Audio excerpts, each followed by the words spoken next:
ByHaze, everybody. Go ahead and get yourself comfortable, sir. Yes, sir. How you doing? I'm blessed. You're very blessed. Grateful. Very blessed. We're blessed too to have you here.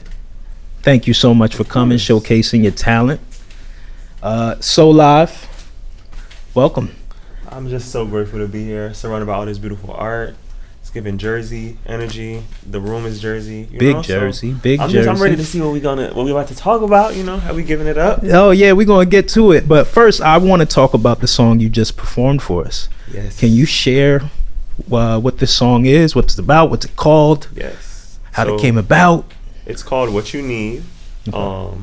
If you listen to the chorus, I feel like that might have given it away, but it's just a courting kind of song. I felt like I wrote it when I was in Jamaica, and it's the first song I played on guitar. So the little simple guitar riff that you hear at the beginning, that's me. And I just wanted to make a song that felt like a breath of fresh air, that made it feel like you want to like court somebody and actually like go about the process of telling them that you love them, and just like that begging R&B feeling that we used to have growing up. Mm-hmm. Yeah, it was just inspired by like that Hours and Hours song by Money Long. When that dropped, I was like, oh, I just want to be in love. So I was like, I need to write a song that's gonna help me get there. And so that's what this is. We need more of that, right? Mm-hmm. Man, we don't talk about that no more. It's We almost don't. like, I don't know, I think it's like a glimpse of society too. I feel like no one trusts each other enough to actually say how they're feeling. Everybody's kind of like, everybody's bringing their internet persona into like real life. Exactly. I feel like it's also just like the part of this culture. They're trying to like promote individualism as though we don't really need each other. And we do. That's just how ecosystems work. That's how life works. So Absolutely. I'm like, let's start with the love. And I feel like that would help the world be a lot better.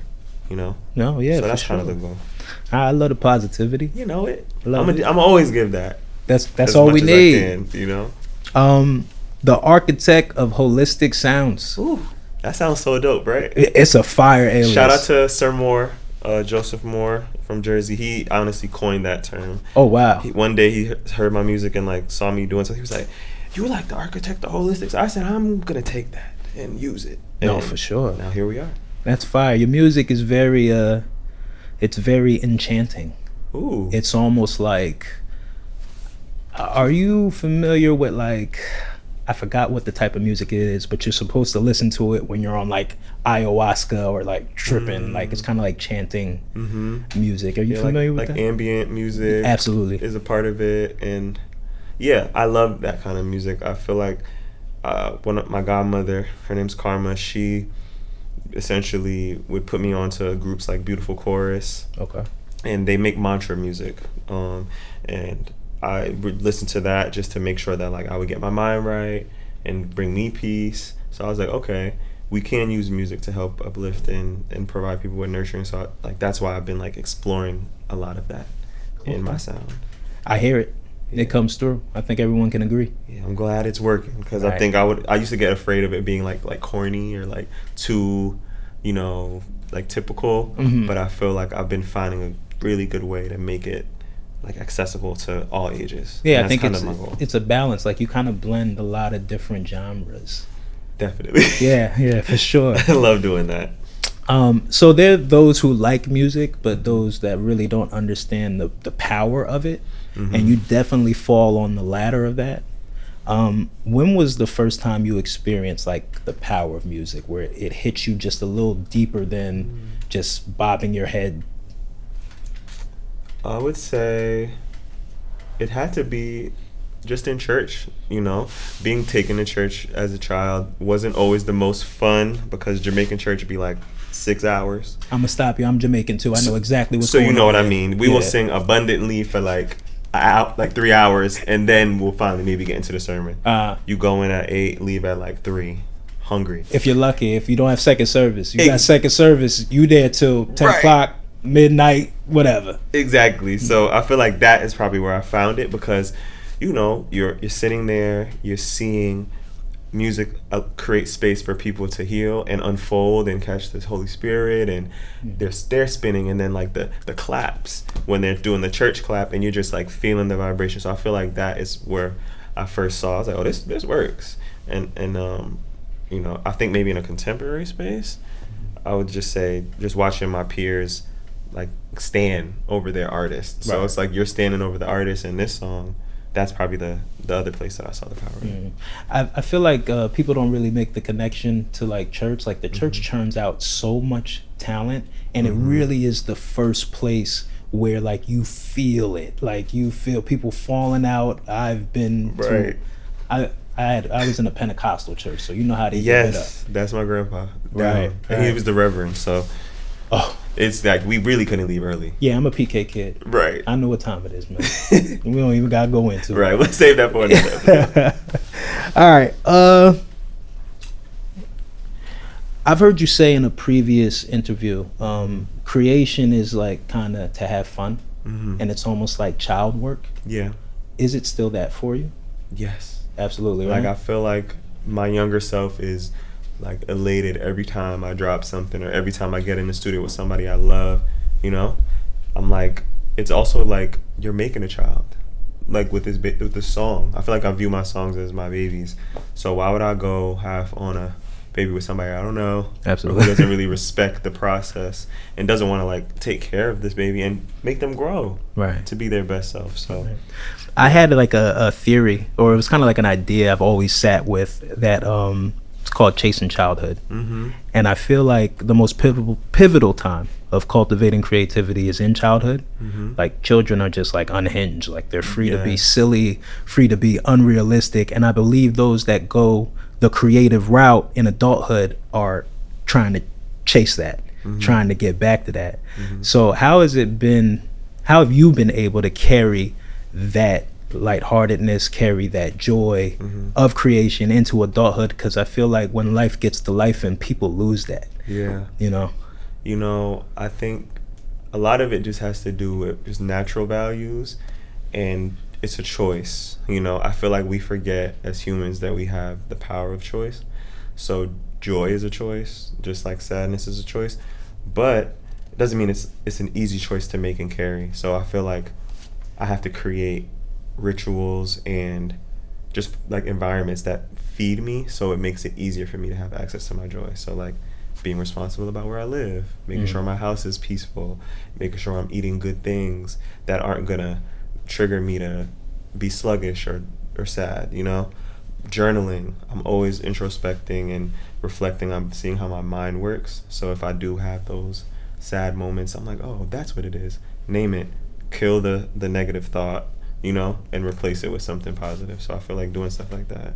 Where do you get this knowledge from? Can I ask how old you are? It's like, nah, yeah, I don't care. I'm 30. I just turned 30. Like, yeah, because you're like kind of a talking week or two ago. with a lot of wisdom that would be beyond 30. Right. Well, that's just my relationship with God, and also just my life experience. Because I feel like anybody that's in this like healing space or committed to that healing work had to go through like darkness and hardships. So I feel like just growing up, I've had different things happen, and you know, I would just say like the more recent thing that happened that I was able to share with my audience and stuff was losing my mom. You know, that was like my most, like, that was very much a life changing thing. And when you lose a parent, you lose a kind of a piece of yourself, but you also gain an ancestor, you know.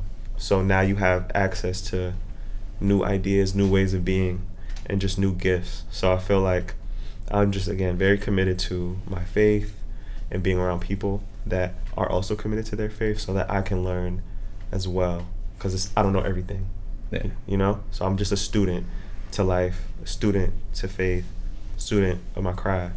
So that posture allows me to have a different perspective, because if I walk around like I know everything, of course I'm going to be like angry or like resistant, because none of us know everything, you know. Yeah, it seems like you're very open to growth.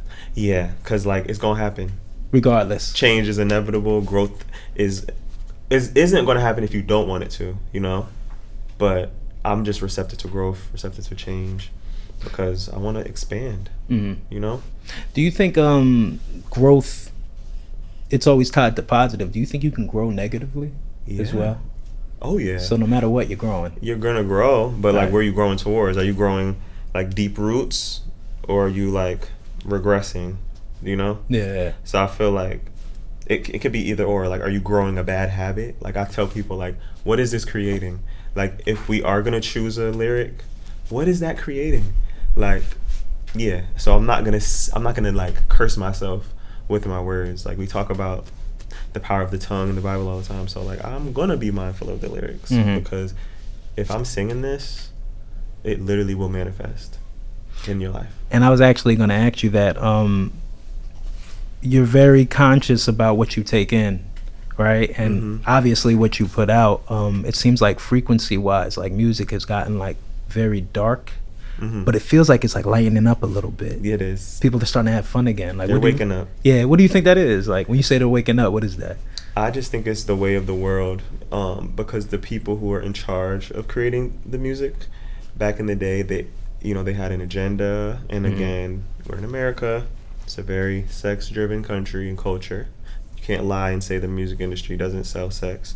So, absolutely, because it's like, that's creation power, that's like life. So if they know the power of that, they can use it to control. So I think now people can make music in their house. People have studio equipment, and now that allows people to try different things. And I think after COVID and being isolated, people were looking for more. They wanted peace, they wanted that healing, and they learned that, wow, if I listen to this Hertz music, it brings me a level of peace. Or if I listen to this key, it can affect this energy center in my body.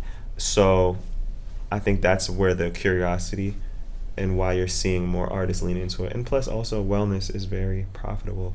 So they're going to co-opt it and get into sharing that into the world, because they can make money. Right. You brought up a good point. I feel like the narratives and stuff, everything's decentralized now, right? With people being able to message and put whatever they want out in the world. There's no main hub. And that's why it's kind of confusing at the moment, right? It is. You don't know what is real, what's not, but it's also like a turning point. I do see the positivity that's coming from it. Yeah. Speaking of some theories, I am because we are. Help me say it. Ubuntu theory. How are you introduced to that? So, well, what is it first for the people that don't know? Ubuntu is a South African philosophy that means represents human kindness and compassion. Nelson Mandela was a big advocate for Ubuntu, and when I was in college, I met some friends. I took like this leadership course because I was going to be a teacher, urban educator, and I took it, and it taught me just about like leadership, change, choice, and all of that. And I met my business partner and like my group duo member in that class. And after like having our own little hangouts, somebody brought Ubuntu to us, and we were like, whoa, this is what we need. And then we ended up creating a whole nonprofit called them Cloud Kids, and we did our thing in Newark and did like awards shows and community feedings, mentoring programs. So I did that for like 5 years while simultaneously being in the Ubuntu Theory duo. Wow. And we would use our music to perform, and then like we'd be on the stage making positive music and stuff, and then at the end we'd be like, we're doing a community feeding on Sunday, y'all need to pull up with your friends. And that would be our way to like use music as a vehicle to like get people to do community work. So that is a part of me. It's a part of my fiber of my being. I learned how to be an artist in that space, and it helped me learn that like I don't have to only make like positive music that way or that low vibration. I can do what I want. So that group and the theory of Ubuntu is like something I live and practice, because if I'm not good, how can my neighbor be good? So if you're hungry and I have the means to feed you, and I'm just letting you starve, that's not Ubuntu. So it's just like a collective impact mind frame. That's amazing. That's amazing. I'm like, sound like a nerd. Do you have a pamphlet? I can pull one up, but I feel like we did what we had to do with that nonprofit, and I feel like a lot of nonprofits, they overextend, but I feel like we served our purpose, and the goal with nonprofits is to like dissolve when you serve your purpose. So I'm like, we did what we had to do, and now we are out in the world living our dreams. Like we would tell the kids, we used to say like, the sky is not the limit, it's just the view. Why y'all call them Cloud Kids? That's why. And like we just would bring our kids to. It was a movement. We were not playing. For the people listening, Google that. You'll find some things. I did find some things when I Googled it. One of the things that you all said is that you spoke about spoke with kids about their feelings and how to express their feelings. Do you think that's been like, would you say that that is one of the biggest struggles with young people? Young, old. I just think people, period, don't have the most like room and space to. But I think with the kids, that why we focus so much on the youth and giving them room to speak, like know their feelings, is because when you have self-awareness and emotional intelligence, you know how to treat yourself better, and then you can treat other kids better. Because again, if you're spewing bullying and negativity, that might be because something's happening at home. Why don't we teach you how to better address those emotions so that you don't have to like cut someone else or like bleed your pain onto somebody else? So I feel like that was a big part of it. And also just giving them confidence. I feel like when you know your emotions and your feelings, your confidence can grow, and then we want confident young black kids in the world. Absolutely. Because then those are our leaders. Those are the next people that are actually going to make the world better. So talk about your feelings. ByHaze for the children, man. Okay. Finding your voice as an artist naturally requires you to have a strong sense of self. With self being the most important relationship you're going to have in this thing we call the human experience, right? How has your self-discovery as a person influenced your work as an artist? Yeah, I was looking. I keep my journals, and I'm like, ooh, there's a lot. I might need to start digitizing these. But I look back at my journals and I see what I went through at certain phases. And there was this phase in my journey where, I wasn't as confident in my identity, my blackness, like my masculinity, because I'm Jamaican, and like being queer in Jamaica, like that's kind of illegal. Yeah. So there's a lot of shame, So during that shameful time, I was kind of using the music to figure out what I was going through, and like even processing all this spiritual information that I was getting, and discerning and figuring out which way to go. So I think it helped me, figure out what I was dealing with, because music, I feel like you just speak like clearly and you don't even know where it's coming from sometimes. But then after that, I think it's been helping me learn of my own personal power and what I have to offer. The way I show up as a joyful person, the way I share my light is mine and mine alone. And I need to do that because that's what I was put on this earth to do. And the more that I do that, the more I'm met with blessings. In the same way I could be met with opposition, but the blessings outweigh the opposition, Isn't it amazing when you're like living your truth? Yeah. Or you begin to get surrounded by people who are too. You are, and that's what it is. And you attract it, right? And now you have a tribe of people that are gonna keep you like rooted. And now you're like, I hear that negativity, I hear those tweets and the comments, but like, y'all don't really know me. Right. I know me. Right. And what you're telling me is really what you feel about yourself. So I just reflect it right back to you, baby, and wish you the best. You feel me? Yeah. Nah. That's kind of how I like to move. Okay. Because I am Aries, so I will let you know what's good. Peacefully. At the time of this interview, you just released the visual for the record Feel Good. Yes, I did. I watched the video.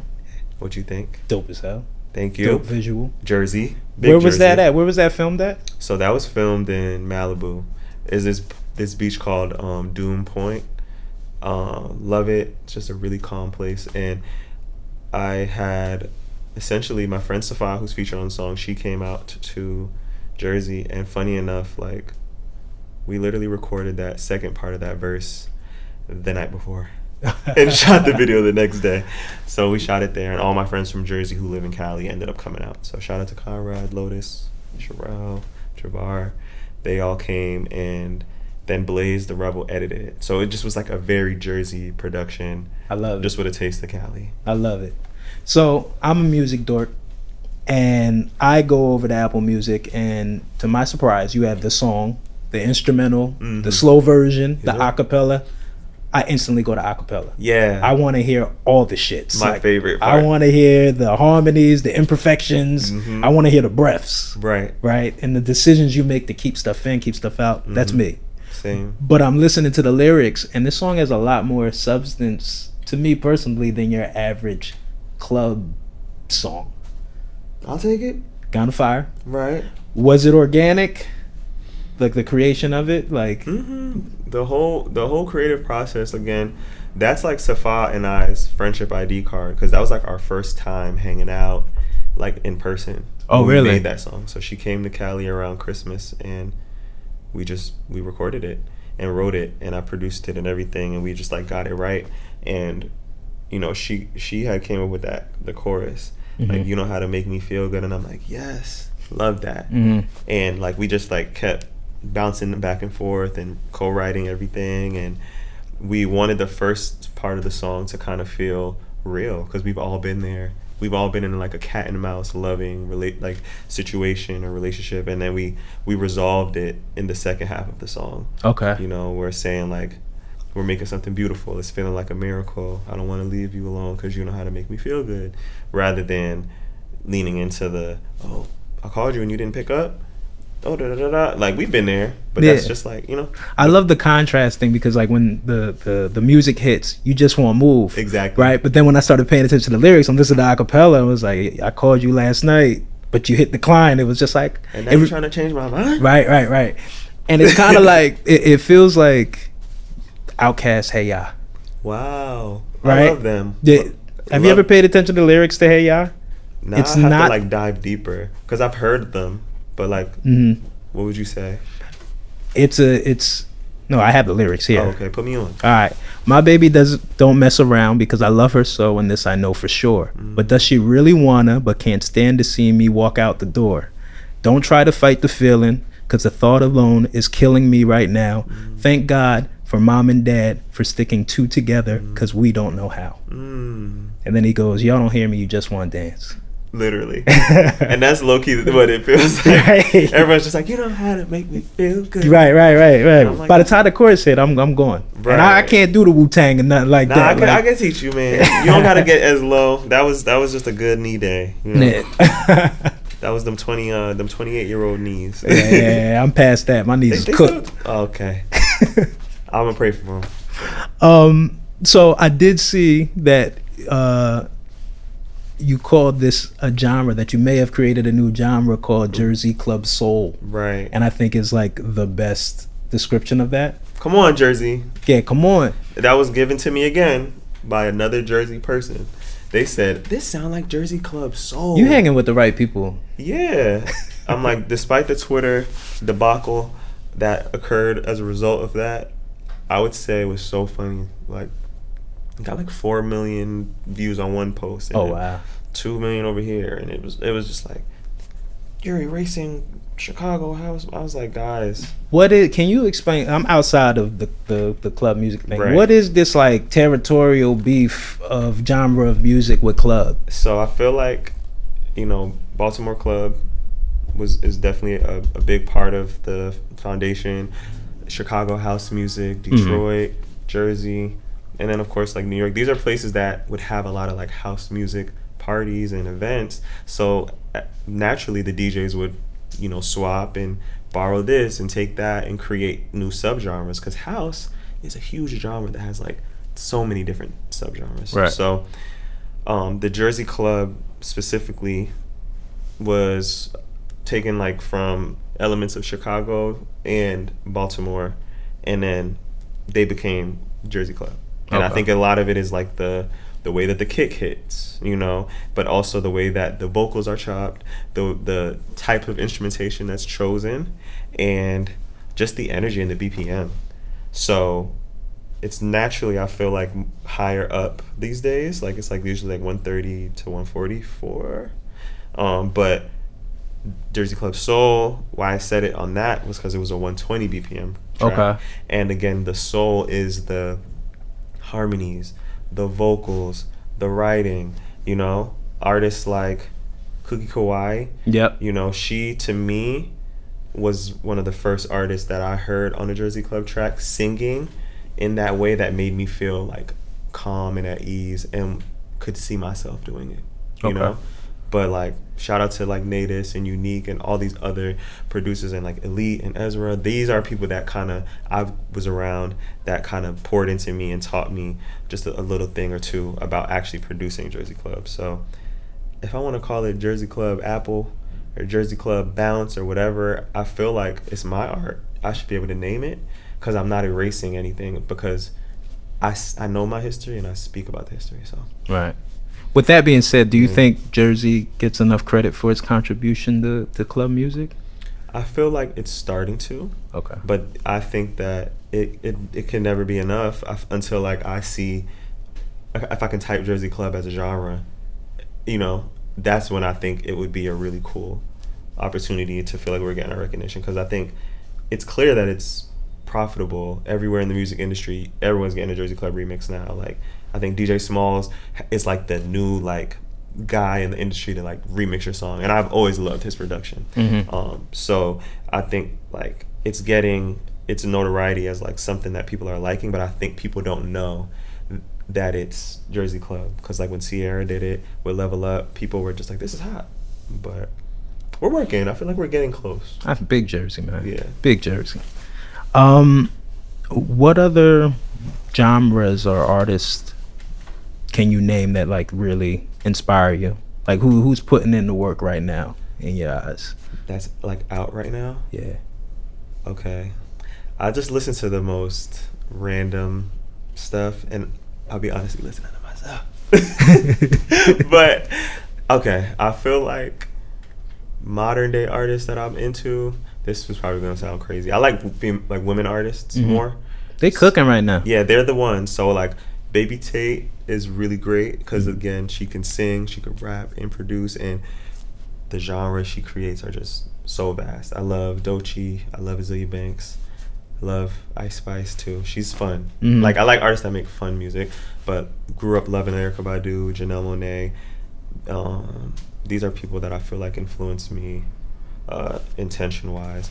But then like spiritually music, I feel like Londrell is a big influence. He is a person I feel like that really started out doing meditations and just affirmations in a way that was like ahead of his time. So I feel like those are kind of the people I feel like I've been into lately, because I just listen to like a bunch of stuff in playlists and I don't always get the actual names of the artists, but you know when it's on. Yeah, I get you. But yeah, like I've been in a South African tip lately too. Okay. So shout out to Tyler. Word. All right, so winding down, I want to end on an even more positive note. I came across, in stalking you online, you have a few videos of you doing affirmations. And I would be blessed, I think we all would appreciate if we can kind of just end this interview with an affirmation. Can you like freestyle one for us real quick? Sure. This one is very relevant, I think, because it's the retrograde. We gotta go back in time and look at things, revise it, and prepare ourselves for our blessings. So you could just repeat after me. I receive my blessings with open arms. I receive my blessings with open arms. Everybody, come on. Right. I receive my blessings with open arms. I receive my blessings with open arms. Right. You got to say it and smile as you say it, and it'll just seep into your psyche. And before you know it, the blessing's going to overflow. You know? Thank you. Of course. ByHaze. Ladies and gentlemen, please give it up. Thank y'all so much for having me. Please come back. You did your thing with that research. I like these questions. I appreciate it. Appreciate I love you. hearing that. I work hard. You do. You Jamaican. It's Yeah, only right. Right. Thank you. For Thank sure. you. Appreciate you. Peace. And that is a wrap. We are wrapped. Kill that. You Oh, really thank